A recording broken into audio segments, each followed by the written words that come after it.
வாரிகோஸ் அல்சரை வீட்டிலிருந்து எப்படி சரி பண்ண முடியும்னு பார்க்க போறோம்.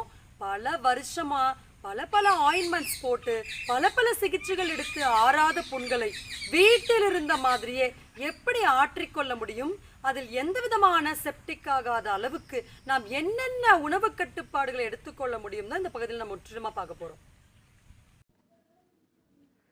வாரிகோஸ் வருவதற்கான முற்றிலுமான காரணம் என்ன உணவு சாப்பிட்டா வாரிகோஸ் வரும், என்ன உணவை தவிர்த்து கொண்டால் இதிலிருந்து முற்றிலுமாக நம்ம வெளிவர முடியும், என்ன மாதிரியான மசாஜிங் டெக்னிக்ஸ் எல்லாம் நம்ம வீட்டில் இருந்த மாதிரியே பண்ணோன்னு நம்ம சேனலில் நம்ம 4-5 வீடியோஸ் வாரிகோஸ்க்காக நம்ம தனித்தனியான பதிவுகள் போட்டிருக்கோம்.